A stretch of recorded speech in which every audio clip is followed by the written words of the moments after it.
Hi, friends. Welcome back to another week of Unfiltered Waters. We are filming this intro literally right after recording this interview, so we're still a little slap happy because this interview was amazing. Just so many good stories, so many insights, and I cannot wait for you guys to hear this. I just want to watch it again, even though I was just a part of it. Did it. I know we say that every time, but like, I just feel like you ask a question and you don't always know what you're going to get. And this particular guest just shocked me every time in the best way. And we said this in the beginning to her as well. I feel like selfishly, this is one of the reasons we love this podcast so much, is because this swimmer is one that has taken the international swim scene by storm over the last few years. Yeah. And yet it's not someone that we have met and know, and so we actually get to know her personality, who she is. And of course we're talking about Mollie O'Callaghan, just one of the absolute stars of the Australian swim team. And it was just so wonderful to get to know her and to hear her authentic voice and to hear what she's been through in her own words. And she shared so much, and I love leaving these conversations feeling like I've made new friends. I know. And it's actually crazy because we always talk about the difference between a virtual and an in-person. Yeah. And I just feel obviously I would have loved to hug her and see her in person and all of that. But I just feel like because she's so real and authentic, I feel like we had that such a connection to her. And I feel watch her saying this and she's like, we're not friends, but we're we're best friends. No, we're best friends. We're now. Totally best friends. But no, but on a serious note, I really do feel that, because I feel like when we feel like we can share pieces of us, right, with that person and vice versa, it just forms a bond. And that's the whole reason we started this thing. And so whenever that piece plays out in front of your eyeballs, it's wild. It's incredible. Yeah. That's amazing. So if you don't know about Mollie's career, we'll give a little bit of background. So she began her international career in 2019 at 15 years old, when she took part in the World Championships in Budapest for the Australian national team. She competed at the Tokyo Olympics. She won 2 gold and 1 bronze by competing in the heats of all 3 relays. In 2023 was I feel like her major breakout onto the scene at World Championships. She was the world champion in the 100 and 200 free, which was the first woman to ever do that, which is crazy. She won gold in all 3 of the relays, and we talk a little bit about this at the very end of the interview. She breaks Federica Pellegrini's 14-year-old world record in the 200 free, which is a world record that people didn't think was going to get broken maybe ever, but at least not for another 10 years. Yeah. So it was just amazing to hear her experience in that and how that impacted her. And then of course came off an amazing summer this summer at the Paris Olympics with gold in the 200 meter freestyle and in the 4x100 freestyle relay. So getting to walk through, especially Paris, and she talks a lot about her self-criticism. She talks a lot about anxiety. She talks a lot about the break that she just had and the importance of staying mentally healthy and well, and everything she's doing to work on all of those things, and just the things that she does to stay true to herself. And I feel like it's just going to resonate. And I'm so excited for our audience to get to know her the way that we just did. Yeah, there's no question that she's putting it all out there. Yeah. And like she said, I think the biggest thing that stuck with me was just when kids look up to her and they walk up to her, they're like, oh my gosh, you're so humble. And oh my gosh, you're so yourself. And to me, that is the greatest compliment that someone can give you, as, people looking up to her and being a role model. I don't know about you, but when someone says that to me, I'm like, oh yes, I've done it. I've put out my true authentic self. And so there's a million nuggets. I don't want to ruin them, but there's a lot to be learned from this interview. I know. So much. You guys are going to absolutely love it. So we will stop talking. You guys, please enjoy this amazing episode with Mollie O'Callaghan.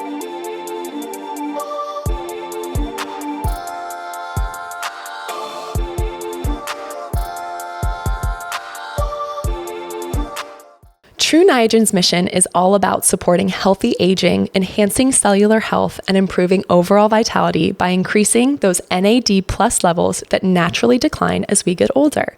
So what is True Niagen and how does it help? True Niagen boosts and replenishes your NAD+. NAD+ is a vital coenzyme that is already found in every cell of your body. It plays a crucial role in cellular metabolism by helping turn food into cellular energy. So at the bottom line, True Niagen can enhance your health span and combat age-related diseases, unlocking the secrets to a healthier life. And of course, it's NSF certified for any listeners we have that are actively competing. We have a special code for our wonderful listeners. You guys can use code UnfilteredWaters at your checkout for 20% off. I'm so excited to get feedback from you guys on this. Katie and I have noticed a huge difference while using it, and we're so thankful for the wonderful sponsorship of True Niagen. Hello to our guest from Down Under, Mollie O'Callaghan. Welcome to Unfiltered Waters. Hi guys, thank you for having me. I'm so excited. We're so excited you're here. Thank you so much for working with the crazy time zones. I want you to know what a big deal you are for me. Oh yeah. It is currently 8:14 p.m. here in Nashville, Tennessee, which means it is 14 minutes past my bedtime.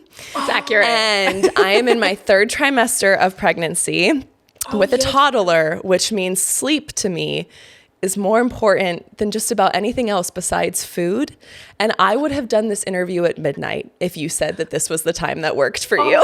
I feel so bad now. No. Trust me, I got back from training like 10 minutes ago. So I know. No, that's why we're so grateful. Is it's so hard to figure it out with all the time zones, and the fact that you are just so willing to make it happen means the world to us. So we're so excited to have you. No, thank you for bearing with me.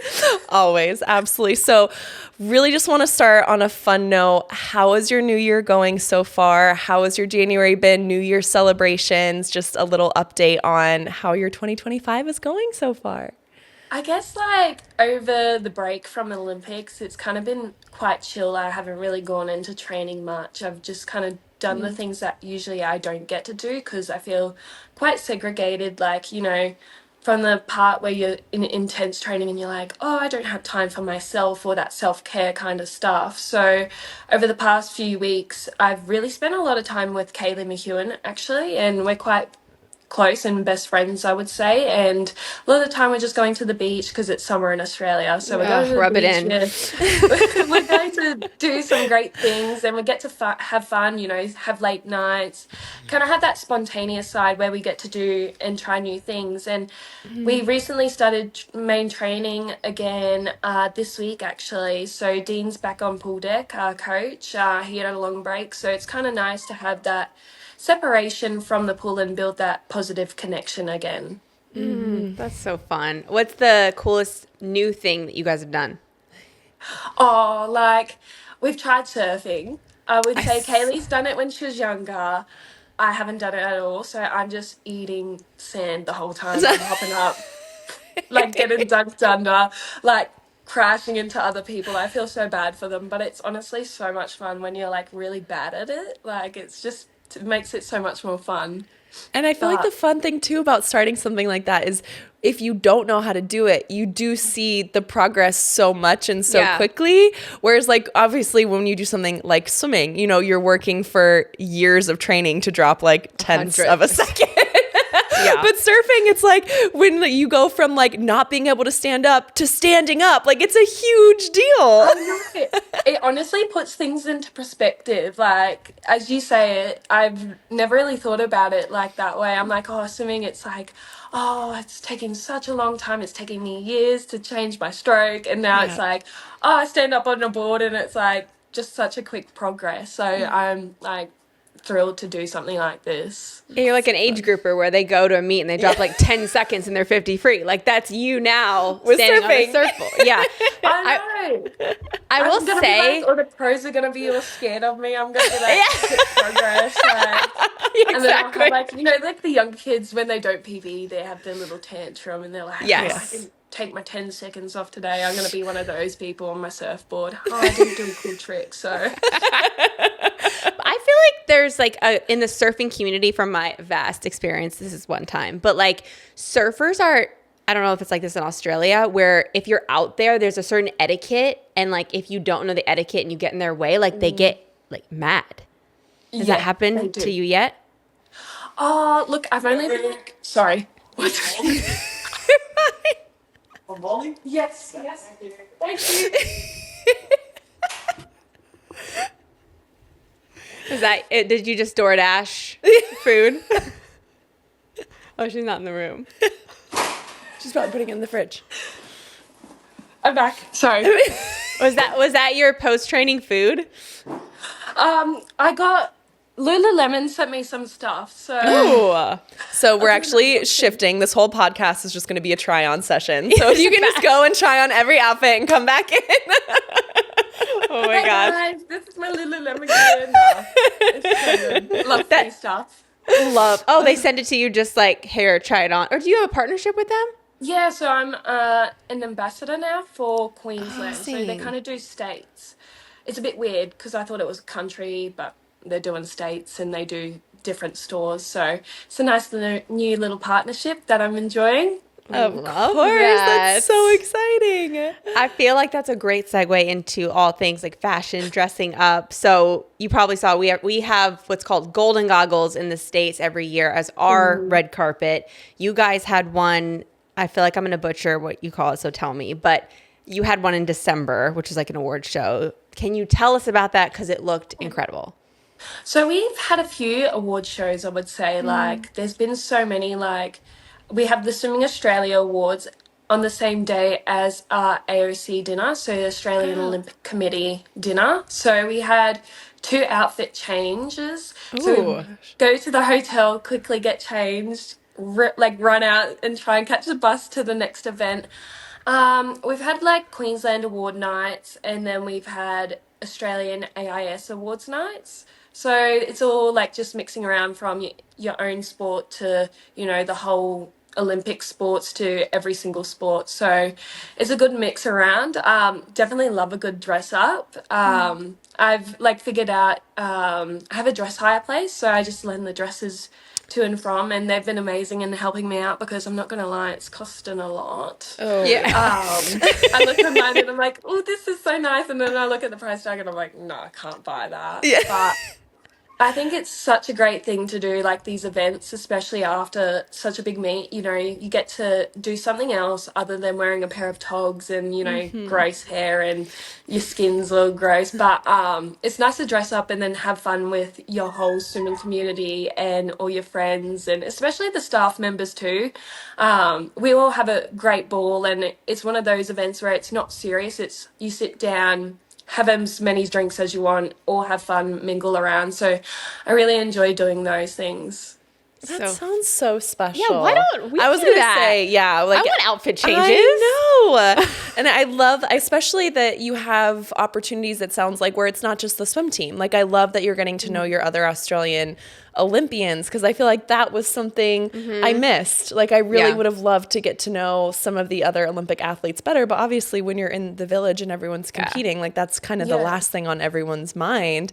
So I love that you guys, because we talk so much on the podcast about how important it is to like stop and celebrate your accomplishments, like just to like recognize what you've done and what you achieved. And on top of all of that, you are also you're so good at it. Like, your sense of fashion is amazing. Like, I felt like I was just living for your Instagram during award season. I was like, I wonder what Mollie's gonna be wearing. I mean, the black 2-piece, I would say, is my favorite. That one was a hit. Yeah. What was your favorite? I don't know. I kind of like all different ones. Like, I'm like, I don't really have a favorite. That's okay. I kind of just like whatever mood I'm in. I'm a bit of that type of person, but I loved watching your guys' awards, the Golden Goggles. Like, it's so like, I feel like red carpet vibes, the typical Hollywood, like the Oscars and stuff. And you got the little, the spinny thing. I love that. The Glam like, Cam. The Glam Cam. It's so, I did get so spot on. It's so, I did get nailed in the back a couple times, so I don't love the Glam Cam in that scenario, but it's just so crazy how a spinning phone, just, flying around can make so many people so happy. Like, people were just like, oh, I got to get out there. And it's universal. Like, you could take it in the streets of New York. You could be in the rainforest. Like, I don't know who's going by the rainforest, but like, I'm really bad at examples, Molly. But you could have it anywhere and everyone would be having a ball. So. Especially the rainforest. And on that note, which I can't segue anything from Glam Cam in the rainforest, but here we go. Speaking of glamorous, so Mal, I think we really want to talk about Paris. I mean, obviously, Katie and I were there as spectators for the first time, and just being able to be at every session, being able to watch all of Australia just do so incredible and compete with such poise and such grace as you guys always do. It is just amazing. And we are blown away by how the sport is continuing to evolve because of athletes like yourself. So gold in the 200 free and the 4x100 freestyle relay. It was your first individual gold medal, but we know how much you love relays. Just like talk to us about what Paris meant to you and what your emotions were now that you've had some time to reflect and look back on that experience. Yeah, I would say Paris was quite crazy, to be honest. There's no words that can really explain it. I think Olympics is so much different to a Worlds or a Commonwealth Games or a domestic meet. Like, having a crowd for the first time, I think that was the most scariest thing ever, like walking out, and that kind of just shocks your nerves even more. I'm a quite anxious person, so to come into this meet and have that kind of self-doubt along the way, and that being quite self-critical has really like pushed me to the edge. So like heading into those individuals and then the relays, they have the pressure of trying to uphold that team, and you can't think, oh, I have someone to like make it up for. Like, if you do something bad, you're like, oh, someone else can do it. I have to have that mentality that it's like an individual race. But also I have those other three girls on, looking at me, getting ready and being like, okay, you have to uphold your part. So I would say the individual and the relays were so different in that perspective. And heading into that individual, it was all this pressure built up, especially over the past 3 years of trying to gain that experience from Tokyo, doing the relay heats and, having fun with that, and having the girls and the marshalling to support me and, integrate me into that, senior international meets. So I think that was a perfect way to start off and feel my hunger and feel that fire. And then each year kind of got bigger and bigger, and I've had to deal with my anxiety and learn new ways of coping with it. And it was really like 2023 when I broke the world record in the 2 free, and that was probably the one part that really messed with me a little bit, because I just continuously thought like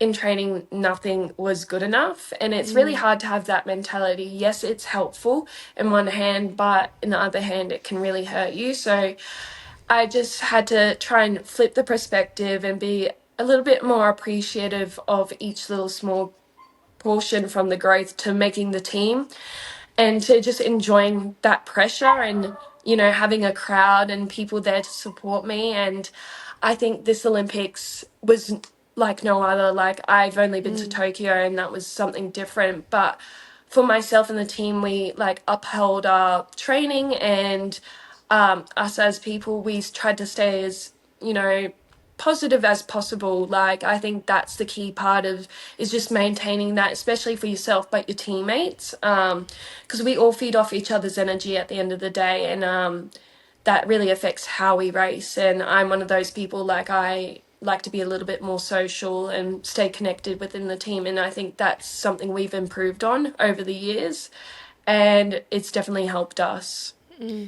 Were you able to enjoy just the whole experience? Because when I think of anxiety and stress, and just from my own experiences at the Olympics, it clouded my experience, even though I was like, I'm pumped with how I did, right? Incredible results. Are you able to look back with enjoyment, or is it a different feeling? I think it's a bit of a mix. Like I have that enjoyment, I have that satisfactory, but at the same time, I am a little disappointed. I think coming off trials was probably my main learning curve into that Olympics, and I think that's why I enjoyed the Olympics a lot more because at trials, the night before, I did the 100 backstroke. I did well in the 100 backstroke. I got a PB and I was really pumped with that. And then the next day was a 2 free, and I just had a panic attack at night time, couldn't sleep, couldn't breathe properly, and then headed into that race and just felt like that wasn't me racing and that wasn't something like I was happy about. Because I really let the anxiety get to me, and there's a good amount of anxiety, but there's not, there's the overdone part. And I think from that moment, I'm happy that happened so I could learn for the Olympics how to handle it a lot better. I had a lot of systems in place throughout the meet. Like, I got to enjoy a lot more, and I got to like soak in a lot more from the 4x1 free. It was like, okay, I know I can be happy, but at the same time, you've got to stay a little bit more professional. So you've got to be a little bit more strict, just to maintain the meet a little bit more. But after that 2 freestyle, I think that was the sense of relief for me. It was like, okay, I feel like this is probably my main event. I did what I wanted to do. It's not exactly what I wanted to do, and I'm happy that I handled my anxiety a lot better. Like, I would say I couldn't really sleep properly, but I still held myself together better than I did before. And I think like going throughout the meet, it was just survival mode. As you know, like the walking, the bus rides, and the sleep, and the beds, and the food, and all that kind of affect how you perform. But I think I held myself pretty well. Like, I'm disappointed in my 100 freestyle, of course, but I think I did well for what was happening and the circumstances behind it. So I can look back and be like, okay, I don't think the anxiety really clouded any of it. Like, it had a few parts where I was like, okay, it did take a little bit, but I think I was a lot better than I was at previous meets. That makes my heart happy. I know, mine too. And that's why I just like love these conversations so much. And we're so thankful for your vulnerability and sharing all that. Cause it's like in watching you, touch the wall, win a gold medal in the 2 free. Like, I don't know if there's anyone who would have also thought, oh, but I bet she's also really happy about the fact that she handled her anxiety even better this meet. And so it's like really cool to like, we see the wins, but you are able to sit here and tell us about the wins that we don't see. And it's just amazing that like those are happening beneath the surface as well.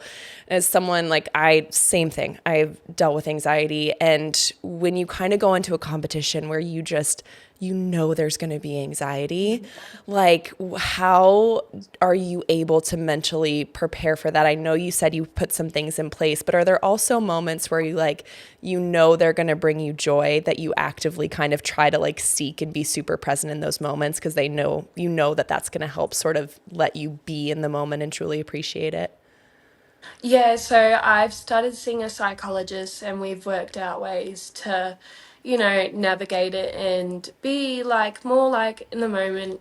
Okay, this is a positive thing. That's going to happen in the future. Be present in the moment right now. Stop overthinking, because I tend to overthink stuff. I'll think about scenarios. Oh my God, it's going to lead to this way. Then it's going to, it can either spiral really negative or really positive. And I think I have to just try and bring myself to a positive thing. And I got to think about, okay, like these are good. It means I'm ready to go. Like, I have trained the hardest that I have ever, and I have the training behind me. This anxiety and whatever else emotions I'm feeling, it's just because I want it so much. I think a lot of us tend to think of the negative thing, but actually it's about us knowing that we're capable of doing it. It's just our body getting ready to go to the point where we're going to be the fastest ever, or, do our personal best. But I think it's just flipping that narrative and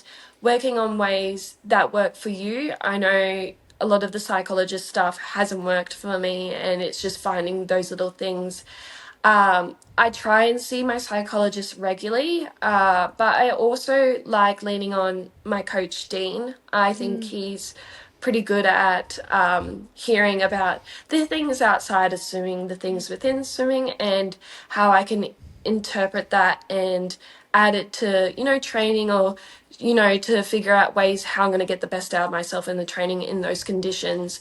And other people like my family and friends, I think, being a very social person, I like leaning on those guys. And I think another person I've spoken to a lot who I think could relate with how I feel and the things I'm going through is probably Kaylee, just because she has experienced so much, but also achieved so much in her career and has gone through everything and anything. And I think she's probably one of the most headstrong people I've ever known as an athlete. And I think I go to her as more as a mentor. So I think finding people within the community that you can trust, and building that connection and being quite vulnerable, and that's something I've learned is I've got to communicate a lot more but also be quite vulnerable, to get the best out of myself. Yeah. Oh, thank you for sharing that. I was talking to Missy before this of just like the topic of being self-critical and getting anxiety, and like everyone experiences it in different ways, but pretty much all of us experience. And the people that say like, oh, I don't experience that are probably just not in tune enough with themselves or are just lying. So one or the other. But I do think just talking about it, hearing other people's experiences, hearing how you felt at an Olympics, right? Like those things help so much to then provoke thought in others so that they can go and talk to their coach and feel okay to talk to one of their best friends. But when you think about the self-critical piece, which is like this massive subject, what's the piece right now that you're kind of digging into the most as it relates to that? I think like for the swimming aspect, I'm more about hitting the times and performing consistently. It's really hard when you're having those days where it's, you're not feeling the best, you're not hitting Yeah. your times, Just you're really off days. exhausted. Yeah. Yeah, and just like trying to set myself outside of that and being like, okay, like if I'm able to perform this time when I'm really fatigued, what can I do when I'm fresh? So I'm trying to free myself from also the outcome of swimming, instead of always being like, I have to, to perform, I have to hit this time at a race meet or training, and I have to come this place at a race meet because I feel like people expect me to. And I think that's something you build over the years. And I think for myself, having everything hit me so fast, over the 3 years from like making it, an Olympic team to becoming a world champion the year after, and then a world record the year after, and then Olympic champion, I didn't really have that time to process. And my whole chain of thought was just on placing and timing. And I think I want to be able to swim freely now and like be like, okay, I hit the wall. It might not be a great time, but what did I do wrong? How can I fix that? But also, if I've done that time and I did those things wrong, what am I capable of doing the next time around if I do a better time? And, I just got to think a little bit more outside of the box instead of being so enclosed with myself. But also, I like getting a bit of a reality check with my coach. He kind of pulls me back in and he's like, okay, Mollie, you need to slow down in training. You got to pull yourself back. So it's really nice to have that support team around me that knows me so well, because they know that I'm extremely self-critical about how I train, how I perform. It's all those little things and I get really caught up in it. So if I can't pull myself out, sometimes it's nice having someone else being like that, and they can kind of see when I either am a little bit off, I go a bit quiet, or they know the cues. And I think it's been a lot of trial and error, especially over the years of finding the ways that work for me. And I think Dean's a great coach, finding the little individual things for each athlete to get the best out of themselves in training, but also as a person. That's incredible. Yeah, and it takes a special coach to do that. Yeah. Do you find that your self-criticism sometimes leaks over into just life? like outside of the athletic space as well? Yeah, I would say so. Like, a lot with the media side too. I Mm. feel like I want to be more free. I want to be myself. I don't want to be a robot. So Yeah. I kind of told my management I don't really want media training. Like, I'm gonna be really bad at it. I was gonna swear, but I'm gonna be really bad at it. But that's okay. Like, I rather be authentic, and I think that's Yes. something I should embrace is being authentic, and going into media or going into like um those events where you have to talk and meet and greets. I just want to be more down to earth. And that's the thing. I just want to be myself. I don't want to put this facade on. And it's really hard sometimes because I'm like, oh my God, like I overthink the stuff I say and the interactions. And I'm like, oh, should I act this certain way because I see someone else? So it's a lot of also comparison to other athletes who do media because they're all doing it this way. They're all doing media training. They're all doing that way. And I'm doing something a little bit different and I go, oh, maybe I'm doing the wrong thing. But that's something I'm working on is like being more comfortable in this space, but trying not to overthink every interaction or every media thing because like at Olympics, I would just do media at finals. I would bypass heats and semi-finals Sprint and fast. Speed walk. Like, bye, see you later. No, thank you. But I think that's a good thing with racing is like knowing Yeah. the times to do the media. Yeah. But yeah, like even with friendships too, I do become very self-critical. I start to think, the interactions you have with your friends, like, was that right of me to say that? Because sometimes I'm Oh a my little bit too gosh. honest. But or like even scenarios, like I think it's just having this overthinking and also like the unknown kind of scares me too. Like the Yeah. fact of with swimming, like after this big break, I don't know what's happening next. And with friendships and all that, I don't really know what's the right path. And that kind of scares me. And like I want to buy a place, but I'm really scared of buying a place because I don't want to like, fall in debt and like Yeah. that stuff. So I want to be quite sufficient, but also I really need to step out of my comfort zone sometimes. Oh, you know what Stephanie Rice and I used to call that when we would both have anxiety of like, or she taught me this. She'd say, we need to have a D&M.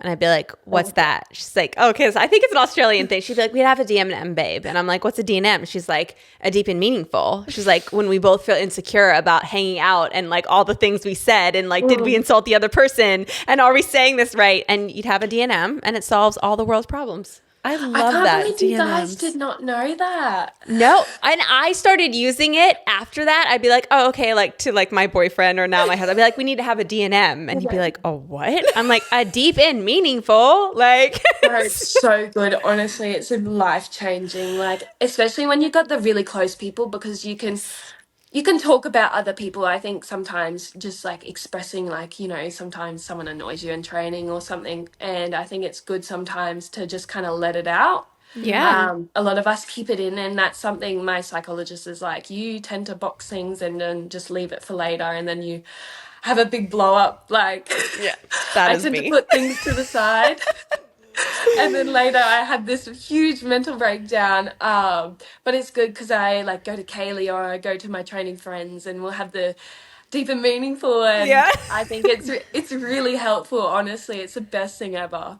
Yeah, because you can say anything for the most part in like a trusting, and we do that, right? Yeah. Our voice memos, like it's just in a trusting space where like you're getting it out and you can say, hey, I like feel really insecure about this, or hey, I have anxiety, or like when I said that thing, and 9 times out of 10, the person's like, what did you, what did you even say? That's not at all how I took that. But I think it's a good thing. Like it's yourself. Like I think it's better to be self-aware and on that side and being like, oh my gosh, did I hurt your feelings? Than like just like not caring and Not just caring. like being. Yeah, exactly. Because I think in sport, a lot of people do become quite selfish, and I think that's Yeah. great. Like, there's a point where you got to be a little bit selfish to the extent to try and get your performance, but for the people around you, you want to build relationships and you want to have that positive environment. And I think you have to have people behind your back to get you there. Like, I want to have that trust and that loyalty and that connection. And I think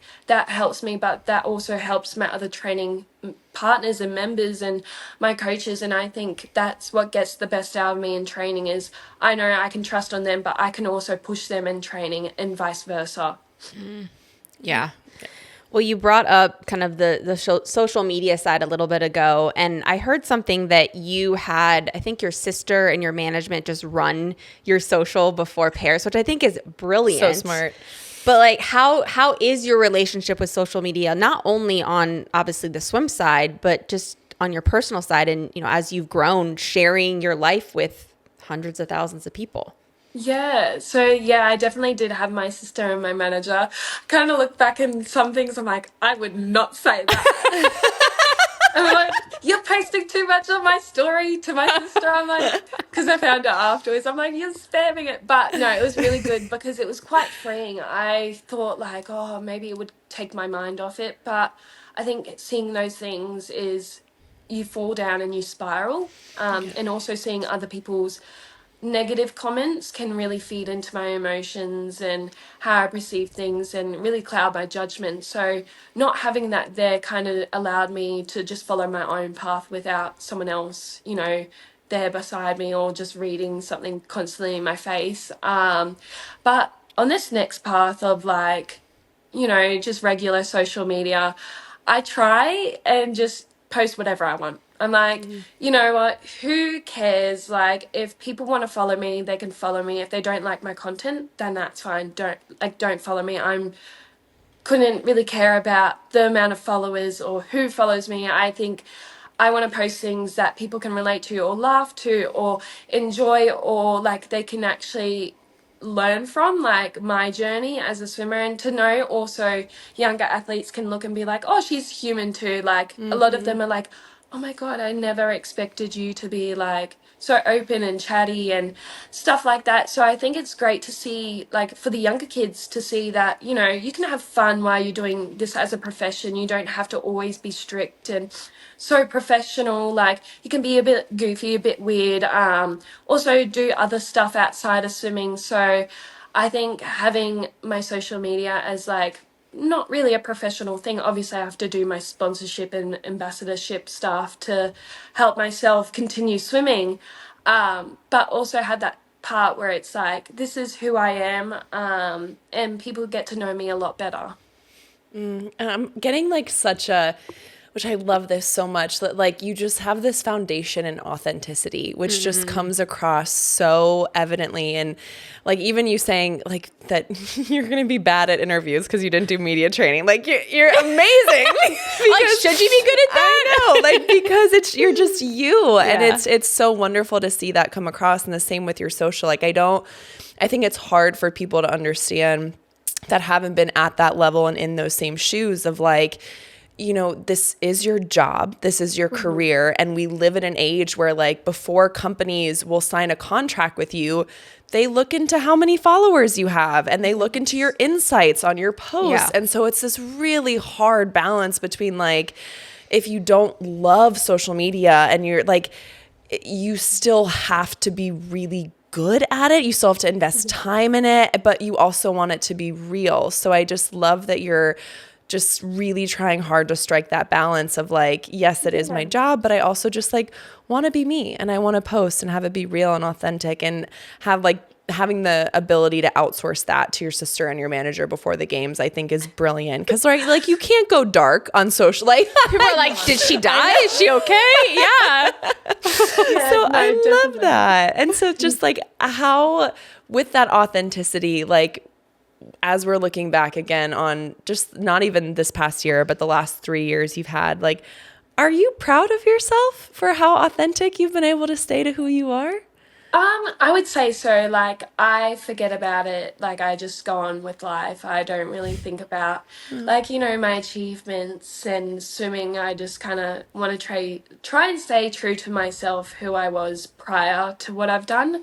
But it really like hits me when I have a lot of people come around, and especially like people I don't know or bypass, and they're like, "Wow, like you're actually really down to earth." Never really expected like that from someone, or I get really like positive, like, oh, I don't feel intimidated or anything around you, because I feel like sometimes people get really off put by being against like athletes or famous people or anyone in that sorts of like that, high, I wouldn't even call myself that, but like that higher part, but I just think like I don't see the point of, like being rude to someone, or, thinking I'm better than someone, or but just because I've achieved something. I think like everyone, especially in swimming, is in the same position. We all go through the same thing. We're all training our asses off to get to that, that podium or whatever goal they're aspiring to get to. But I think at the end of the day, we are all so similar. So I don't Yes. think I should act a certain way just because I've achieved something. I don't think, obviously, like achieving an Olympic gold medal is forever. Like a world record can always be broken. But the fact is, like, I'm an Olympic gold medalist once, but like I've got to strive to do it again. So it's kind of that thought. It's like, okay, I've done it once, I've got to do it again. I'm back at square one again. So I don't think I should really hold myself a lot higher than other people, or, you know, have I don't really know how to explain it, but I just rather have people around me who are similar to me and can, you know, um, relate to me in that way. And I think having younger kids to look up to me, and, they can come around and feel comfortable to have a little chat about, their races, or I think just having that is really special to me, and it feels more like, I've achieved something than, a medal or like kind of like that stuff. It's interesting too, because when you say I'm back at square one, people could hear like, oh, back at square one, but like, but you should appreciate the gold medal. But that's like not, I don't think that's what you're saying. You're saying like, Yeah. I appreciate this and it's awesome, but it's not everything that I am and everything that I did. So I'm back at square one up, like I want to accomplish more, which I think is such a unique perspective to have. It's almost like you have both. Like you're not like, okay, next thing. It's like, I have a gold medal, but like that's not, I want to just be a kind, down to earth person, and I have more that I want to accomplish. So I think that was really cool. Yeah. And I think you did a perfect job explaining it too. Cause like I remember like it made me think, I think a lot of people would look at my career and say that London was the best meet that I had. But I remember coming back from London, and within like a few weeks of being home, I looked at my coach, and in our first meeting, I was like, that cannot be my peak. Like, I was like this, like, I think I literally said, I was like, I need to show people that I'm not a one-hit wonder, that like, this wasn't just like some like, and so when I went to Worlds in 2013, that meet to me is actually the greatest success of my entire career, because it felt exactly like that. Like I came back from London and I accomplished everything I wanted to and more there. And yet I came back and it felt exactly like that, like starting at square one of like, okay, but it's a new year. It's a new season. I do have something to prove again, because my competitors are still amazing and there's other things I want to accomplish. And I feel like at that level, that mindset is just so beneficial to you having just such a fruitful and long career of like, there's always something else that you're going to be working for. Yeah, exactly. I think everyone kind of gets caught up in being like, the Olympic gold is the end of your career. Like, once you hit that, you know, like, what else can you do? And I think there's so much more you can do in your career, like from, fixing your stroke, or, from skills to technique. I think there's so many things, like the one percenters, like those improvements can add so much more to your career. Like, you've left no stone unturned. Like, I think from this point, I'm like, what else can I do? What am I capable of doing? Can I change certain things? Like, if I change certain things, am I able to achieve a lot more? or will I do the same or less? But I think I want to go into this next stage of my career being like, okay, like this is a new block, like, you know, the 4-year cycle. And how am I going to do this differently? Is this going to work? Is it not going to work? So I think, as you guys put it, is like so perfect. And yeah, like it just is exactly what I'm thinking, because sometimes I just can't word it right or get it out of my head right. But you know, I can totally relate. And yeah. Dream Recovery has been a long-time sponsor, and there is a major reason why. Missy and I use just about every single product that they have, from their silk pillowcases to their incredible eye masks to their Dream Tape and now their Dream Tape Plus. We cannot get enough. The tape is secure and it comes off super easy in the morning. And y'all know me, I am all about efficiency. So the fact that I'm knocking out some of my lip skincare routine as well as getting an awesome night rest, check all the boxes, and I love it.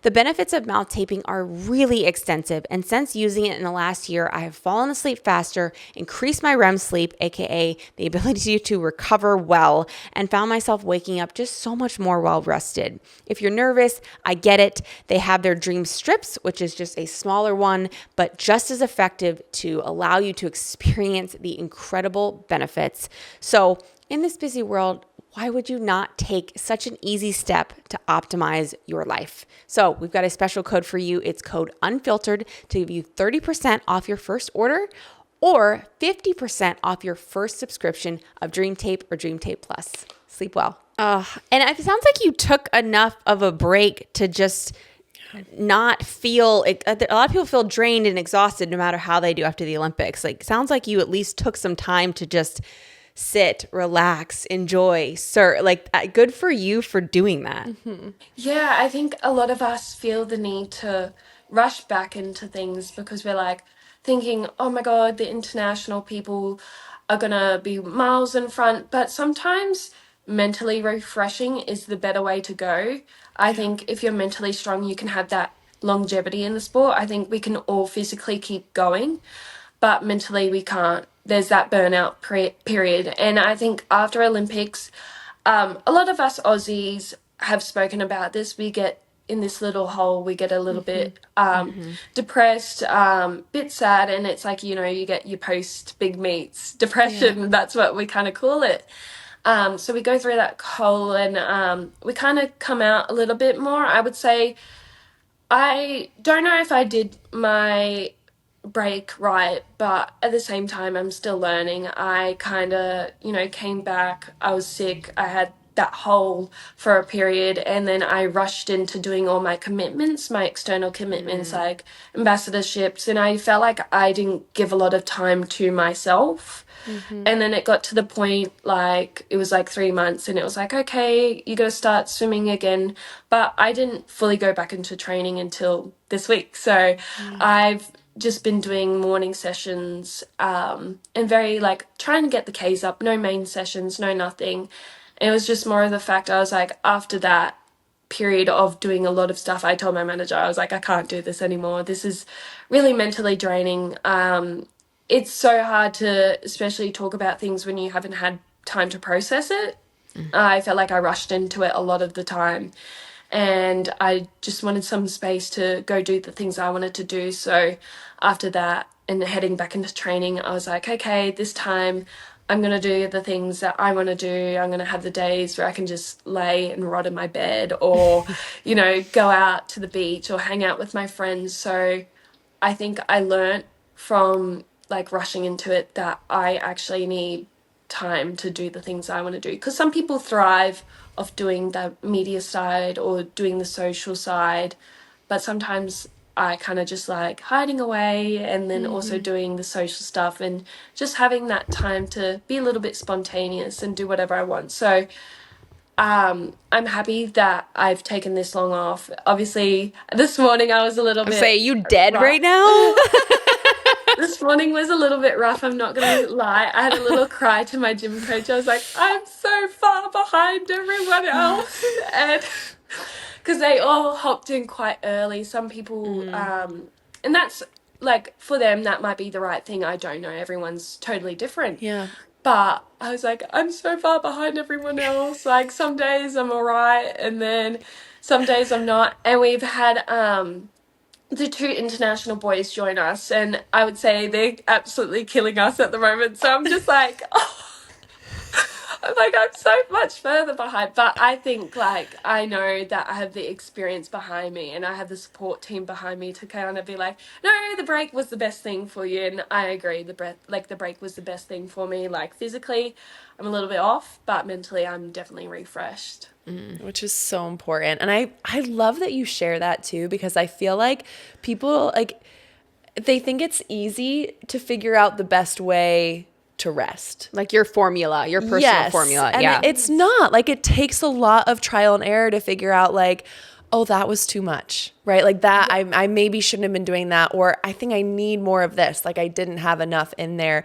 And I feel like that the cool thing about that is that's a life thing, right? Like as you go through life, it's like, and you kind of feel yourself starting to get depleted. And you're like, how do I recharge? And that's something that like through different phases, like now as a mom, I'm almost 3.5 years into it, and I'm still figuring that out. I'm like, do I need alone time, or do I need people?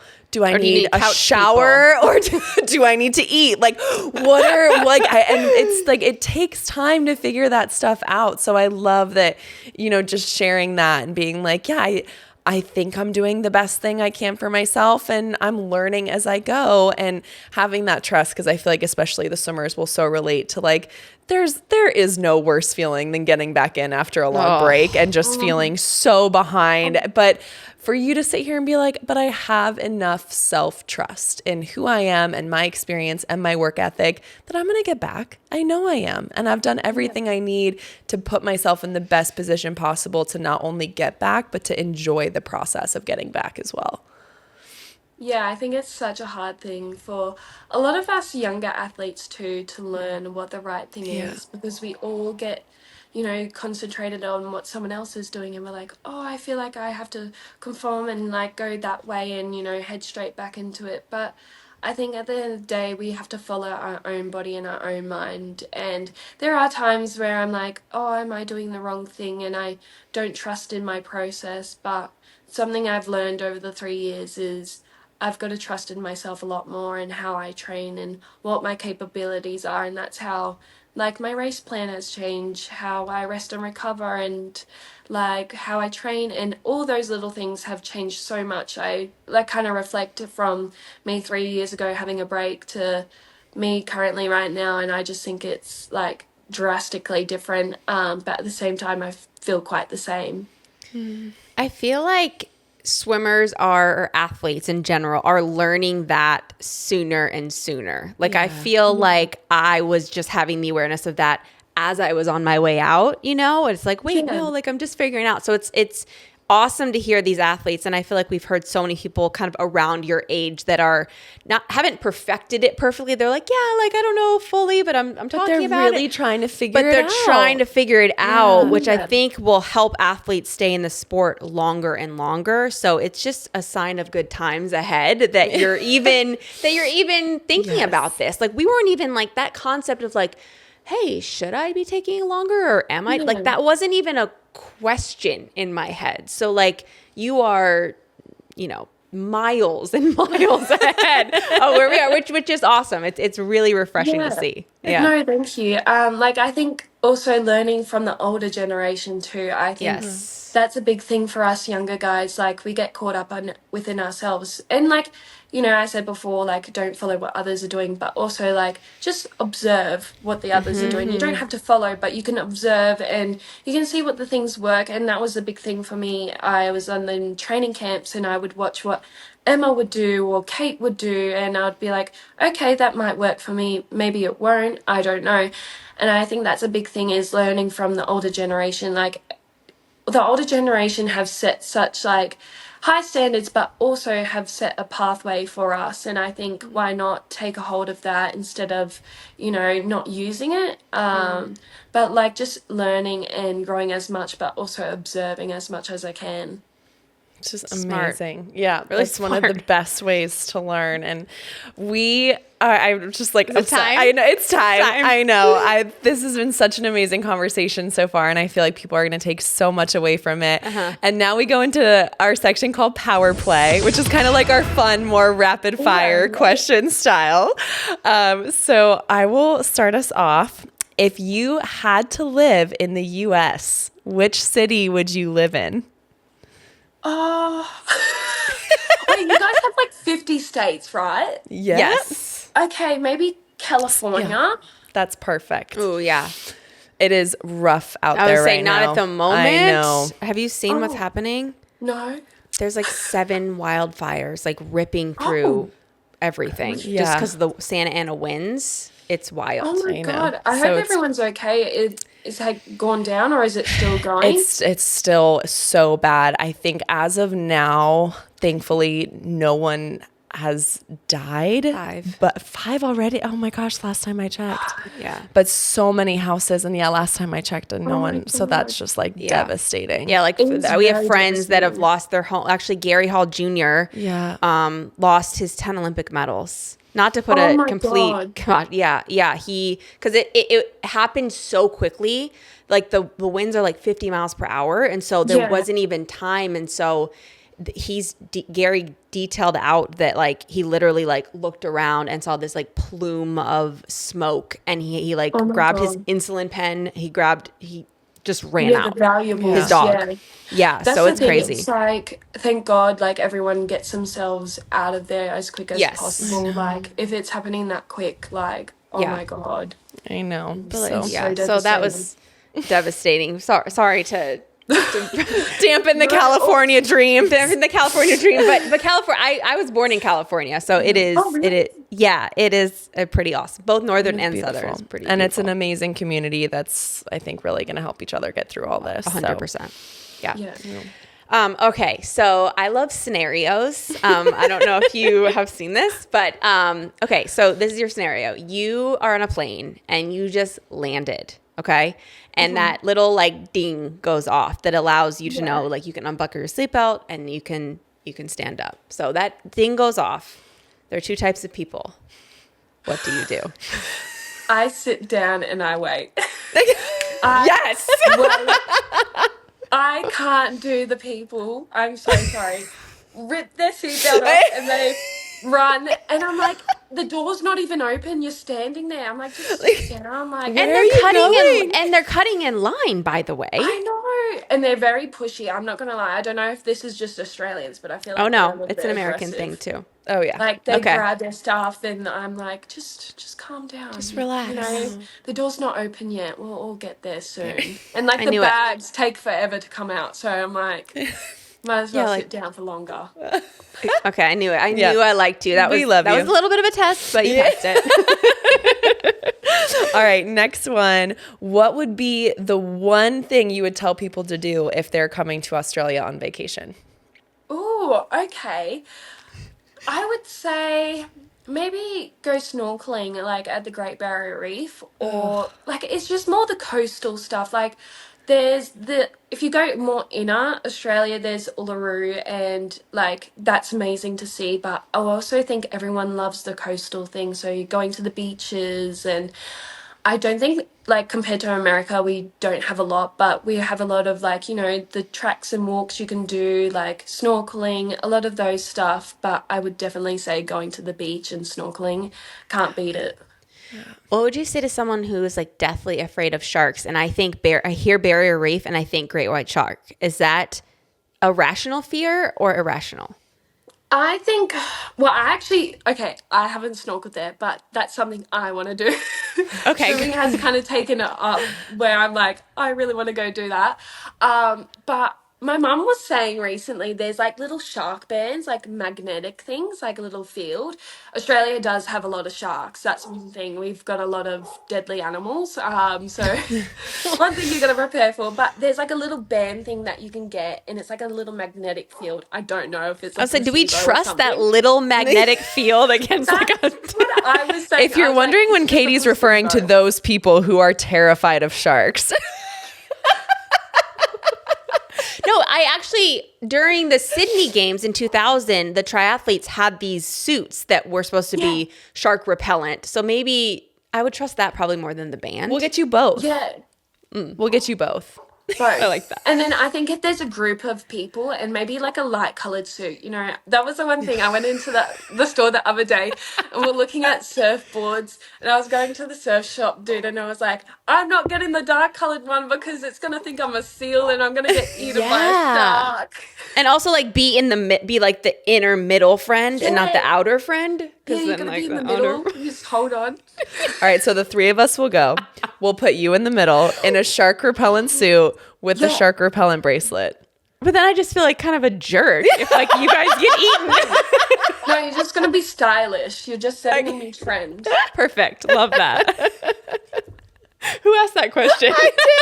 It's your turn. Okay, so one song, or you can cheat, album. One song or album that you have to pick that would play for the rest of your life. Oh my God, this is a hard one. It is hard. Okay, artist, I love Rihanna, but at the same time, there's no album, like, out of all the albums I've listened to, there's none that really I gravitate to. Recently, like, I do like my, like, 90s and all that, but... Oh, what 90s genre? It's just, like, kind of anything. Anything. Like, my 90s. playlist, I love I'm one of those people who add just any sort of genre on there. Like, it's just I call it, like, a mixed bag of lollies. And I just add it all Lollies in there, are and I'm like, who cares? But I've not heard of lollies since Steph brought over, like, a 6-pound bag right after Beijing, and I think I gained, like... 15 pounds from the bag because I ate it all. was it the like Australian lollies? Yes, like the bananas and like all the gummies. They're so good. I haven't tried American. Is it candy? American candy. Candy? I haven't tried that. I have a feeling it probably wouldn't. What is now? You have someone who's had both. Which one's better? Australian lollies. Yep. Yeah, I was gonna say I have a feeling. Yeah, they're so superior to ours. Oh, so good. Isn't like the American, like, I've heard and seen things that's like got a bit of extra stuff in it, That's a whole thing. Like, that is a whole thing. Like, people lose their mind. I mean, it is legitimate. I'm not the right person to ask about it, though. I know. It just tastes so good.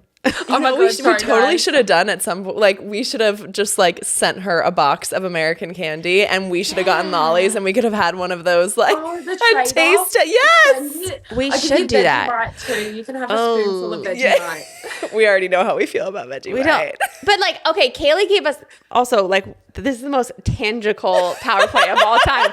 But like, she said that we're eating Vegemite wrong if we don't like it. Like, it needs to be a thin layer. Yeah. Is that that accurate? You toast your toast. Sometimes, like, some people put a bit of butter on it to soften the toast.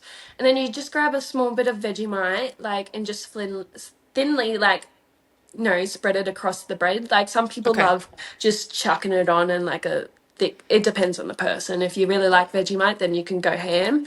But if you don't really like it, just a little bit. I don't know how to describe the taste, but it's just weird. I think actually it's just also like an American thing to like just get a huge slab of something. Yeah, we're gonna put a whole yeah. I feel like Aussies is like, oh, let's healthy amount. Like, Americans just like supersize everything. Yeah, so typical. All right, so Katie and I got started really early as well on our first national teams. Your first one was 15. What was your most embarrassing moment from your first national team trip? Okay, is it juniors or? Your choice. If there's an embarrassing moment that stands out. Okay, this is the thing. Everyone knows me. I embarrass myself all the time. I've gotten to the point I don't care about it. I'll go do it. If you tell me to go do something, I'll go do it. I'm off there. Or I'm just doing it on my own free will. I would say junior. Well, I have two. I'll give you my junior one. So Junior Worlds, my friend and I, Charlie Brown, she actually trains in America now. We decided, I had face paint, and we decided to face paint ourselves at our hotel, our staging camp. And she painted my face like fully white and then black eyes. And then I painted her face like I don't know, white, and then she had either like it was clown makeup or like it had a corn because in Slovakia they had cornfields, so I just put a corn there too. Um, and we walked down with my friends to like, I don't know if it was the girls' lobby or the boys' lobby, and everyone walked out.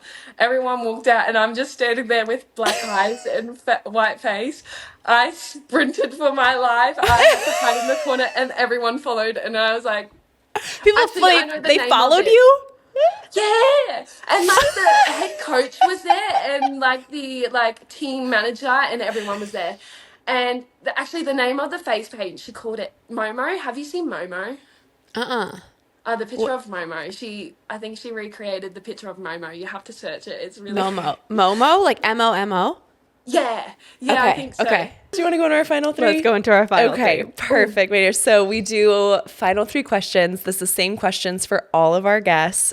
We are just so thankful for your time. But the first one is, what is a moment or a memory within the sport of swimming that brings you the most amount of joy? Oh, this is a hard one. I think maybe the 200 free world record. I didn't think I was capable of doing that because I actually dislocated my knee 3 weeks prior and wasn't What? able to Oh kick my gosh. properly the whole lead up to that meet. And I'm really bad at pool, so I had to just start doing pool. But I think that moment I was pretty proud of myself to be like, okay, like I took it on stride. I'm in pain for the whole lead up, but who cares? Just give it a crack. And for those that don't know, Yeah. this was Federica Pellegrini's 14-year-old world record. And like, Federica was one of the toughest competitors I ever swam against in my life. And so I think when you broke that world record, people were literally just like astounded. People didn't think that was going down for another decade. No. Yes. Yeah. And so I cannot even believe that you were injured leading up to that. That is so wild to me. I find it very hard to believe. Like, I kind of put myself in that position because I'm like, I didn't think I was capable of doing it because how, like everyone thought it was going to stand for a very long time. And prior to that, I only did 153 once, and that was at trials. So I was like, oh, I'll be happy, like, if I can, medal or whatever happens. And Dean was like, give it a shot, like, just trust in your training behind you. Like, we've got physio on standby, we've got everyone behind you. So no matter what happens, we can help. So it was pretty cool. Unbelievable. That's even cooler knowing that. know. Oh my gosh. All right, so similar question, moment or memory outside the sport of swimming that's brought you the most amount of joy. Oh my God, these ones are tough ones. It's really making me think. Like recently, I would say coming back from Olympics, maybe seeing my Poppy, my grandfather. It was kind of like I finished racing, and I'm really glad I did this. I had a phone call with my nanny and Poppy, and he had a stroke, and then he kind of just, yeah, like wasn't really there. So I think seeing him like after Olympics, and I feel really bad for not really being able to visit as much because of swimming and it's so time consuming, but I was really happy that like I could show him the medals, even though like in that moment I didn't really know if he could understand anything. But he's a lot better now. But I think like seeing family and that kind of stuff, I think that probably brings me the most joy. Yeah, that is so special. I'm so sorry he had a stroke. I'm so happy to hear he's doing better. No, it's all good. He's pretty stubborn, I'm not gonna lie. As yet, grandparents can be. All right, my girl. Our final question is, if you had to pick one word that represents something that you're working on moving forward, something that means a lot to you, what would that word be for you and why? Oh, if like this is a hard one because like if I'm so many words for different things, like I kind of had this one word that I would describe myself in a way as a person and as an athlete. And Bronte Campbell, this is actually kind of sweet. She at the camps she made bracelets for all of us for the 4x1 girls, and she put a word on that describes each of us girls. And mine was tenacious. Ooh, I love that one. Hers was old dog, new tricks or something like that. That wasn't even a word, and I was like, why are you gonna sentence? How'd she even get that all the way around the bracelet? It's impressive. But I actually like my tattoo's not like fully like it's kind of like I got like it tattooed there. It's kind of gone out. It's very fine lined.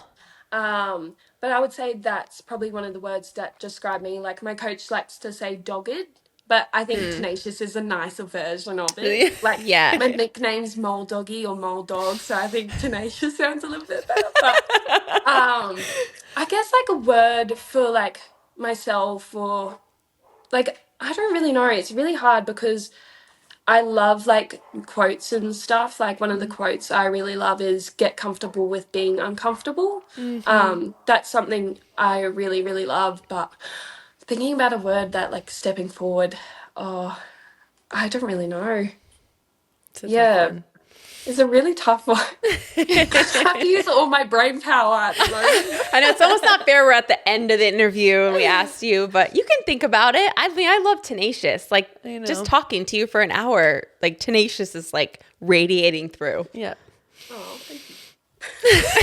I don't even know what the next step forward. I guess I have to find out. Right. I love that. It's still, still in process. Like it took me, like I pick a word every year and it took me like almost 3 weeks to come up with it. So why would you come up with it in 3 minutes? I love that. Like a word every year. Yeah. Maybe I'll adopt that. I really like that. You should. You should.